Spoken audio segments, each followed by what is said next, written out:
اگر تم رزق میں برکت چاہتے ہو، اگر تم عمر میں برکت چاہتے ہو تو پھر ان 4 چیزوں کا دامن کبھی نہ چھوڑنا۔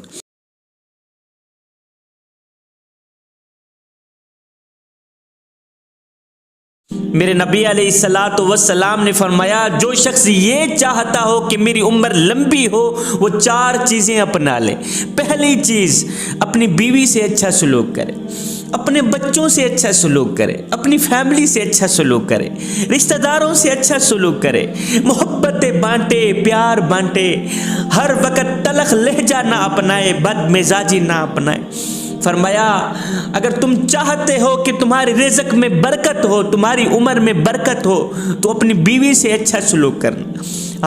آج تو کسی طلاق شدہ عورت کی طلاق کی وجہ معلوم کی جائے تو وجہ یہی سامنے آتی ہے، جی عورت زبان دراز تھی، عورت بدتمیز تھی، عورت یہ تھی، عورت وہ تھی۔ مجھے بتاؤ آج تک کسی نے یہ کہا ہے کہ عورت باشعور تھی اس لیے جاہل آدمی سے رہنا گوارا نہیں کرتی تھی؟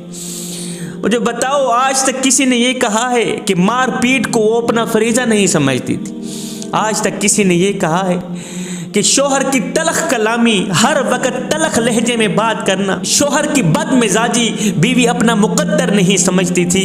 آج تک کسی نے نہیں کہا نا، اس لیے کہ ہماری نظر دوسروں کے عیبوں پر تو جاتی ہے، ہماری نظر نہیں جاتی تو اپنے گریبان پہ نہیں جاتی۔ انسان نے کوئل سے پوچھا اگر تو کالی نہ ہوتی کتنا اچھا ہوتا؟ انسان نے کوئل سے پوچھا اگر تو کالی نہ ہوتی کتنا اچھا ہوتا؟ پھر انسان نے سمندر میں بہتے پانی سے پوچھا اگر تو کھارا نہ ہوتا کتنا اچھا ہوتا؟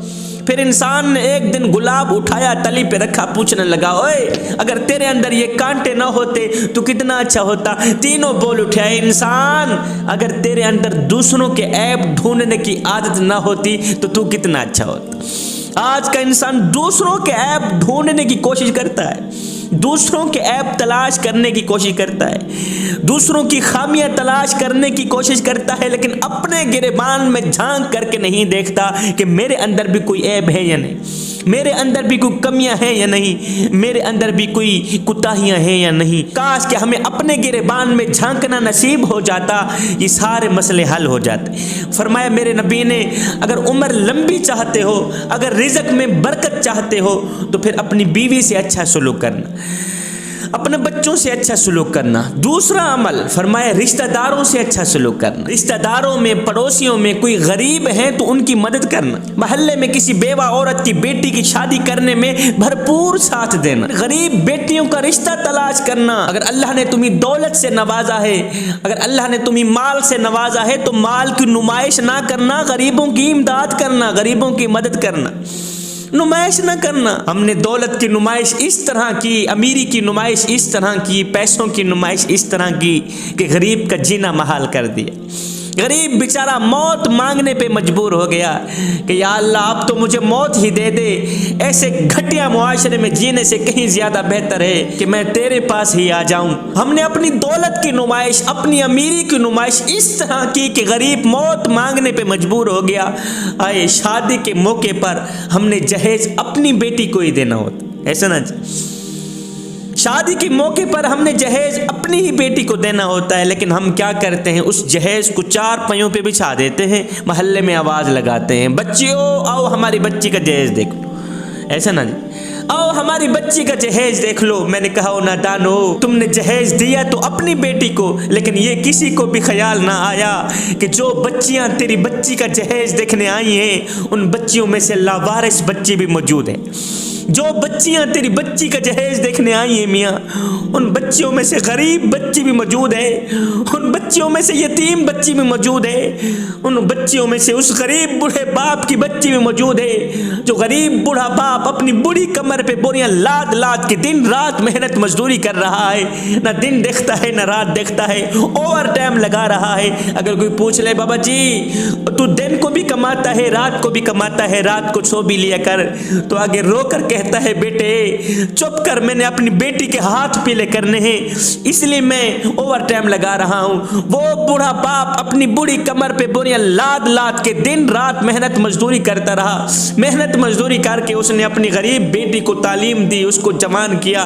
آج جب اس کی غریب بیٹی جوان ہوئی تو میری قوم کے نوجوانوں نے اس کی غریب بیٹی کو قبول ہی نہ کیا، اس لیے کہ ان کے پاس تو جہیز ہی نہیں تھا۔ آئے اس جہیز جیسی گھٹیا لعنت نے میرے خوبصورت معاشرے کو گندا کر دیا۔ کل تک جس عورت کی قیمت اشرفیوں سے لگتی تھی، پیسوں سے لگتی تھی، آج اس کی قیمت جہیز سے لگتی ہے۔ آئے زمانہ بدل گیا مگر انسان نہیں بدلا، انسان ویسے کا ویسا ہی رہ گئے۔ فرمایا میرے نبی نے اگر تم چاہتے ہو تمہاری عمر لمبی ہو، اگر تم چاہتے ہو تمہارے رزق میں برکت ہو، تو پھر پڑوسیوں کا خیال رکھنا، ہمسایوں کی مدد کرنا، غریبوں کی مدد کرنا، غریب ہمسائے کو بھوکا نہ سونے دینا۔ اے نوجوان، تیرے محلے میں اگر کوئی شیعہ رہتا ہے، تیری گلی میں اگر کوئی وہابی رہتا ہے، اگر کوئی سنی رہتا ہے یا کوئی غیر مسلم رہتا ہے، اس کا حساب وہ خود دے گا۔ مگر سن، اگر روٹی نہ ملنے کی وجہ سے رات کو بھوکا سو گیا، اے بندے اس کا حساب تجھے دینا پڑے گا، اس کا حساب تجھے دینا پڑے گا۔ روٹی امیر شہر کے کتوں نے چھین لی، فاقہ غریب شہر کے بچوں میں بٹ گیا۔ چہرہ بتا رہا تھا کہ اسے مارا ہے بھوک نے، حاکم نے یہ لکھا کہ یہ کچھ کھا کے مر گیا۔ تیسرا عمل میرے نبی نے فرمایا، ہمسایوں کو مشکلات سے نکالنے میں ان کی مدد کرنا۔ کوئی مشکل میں پھنسا ہوا ہونا تو خوش مت ہونا، ان کو مشکلات سے نکالنے میں ان کی مدد کرنا۔ آئے انسانیت وہاں دم توڑ جاتی ہے جب ایک انسان کی مصیبت دوسرے کے لیے تماشا بن جاتی ہے۔ فرمایا ہمسایوں کو مشکلات میں پھنسانا نہیں ہے، پھنسا کے پھر خوش بھی نہیں ہونا کہ چلو شکر ہے اب مشکل میں پھنس گیا ہے، اب جیسے ہی مشکل سے نکلے گا موت کے منہ میں چلا جائے گا۔ سنو جوانو، میرے حضور علیہ الصلوۃ والسلام نے فرمایا تم ان کو مشکلات سے نکالو، اللہ تمہیں مشکلات سے نکال دے گا۔ جوانو سنو، کسی کو مشکلات سے نکالنے والا شخص زندگی میں کبھی کسی مشکل میں نہیں پھنستا، اور سنو غریبوں کی مدد کرنے والا شخص زندگی میں کبھی غریب نہیں ہوتا۔ اور چوتھی چیز فرمایا اپنے والدین سے اچھا سلوک کرو، والدین پر احسان کرو، والدین کی خدمت کرو، والدین کی، بوڑھے باپ کی چٹی داڑھی کا حیا کرو۔ اگر والدین تم پہ راضی ہوں گے تو اللہ بھی تم پہ راضی ہوگا، میں بھی تم پہ راضی ہوں گا۔ اگر والدین تم پہ ناراض ہوں گے تو اللہ بھی ناراض، میں بھی ناراض۔ فرمایا میرے نبی نے مجھے اور اللہ کو ناراض مت کرنا، اپنے والدین کو راضی کرنا۔ فرمایا میرے نبی نے یہ چار چیزیں اپنا لو، رشتہ داروں سے اچھا سلوک کرو، بیوی سے اچھا سلوک کرو، بچوں سے اچھا سلوک کرو، رشتہ داروں کی مدد کرو، غریب ہمسائے کی مدد کرو، کسی بیوہ عورت کی بیٹی کی شادی کرنے میں ان کا بھرپور ساتھ دو، اور ہمسایوں کو مشکلات سے نکالنے کی بھرپور کوشش کرو۔ فرمایا میرے نبی نے یہ چار چیزیں اپنا لو، اللہ تعالیٰ تمہاری عمریں لمبی کر دے گا، تمہاری عمر لمبی ہو جائے گی، تم لمبی عمر پاؤ گے۔ اور سنو جوانو، اگر تم رزق میں برکت چاہتے ہو، اگر تم عمر میں برکت چاہتے ہو تو پھر ان چار چیزوں کا دامن کبھی نہ چھوڑ۔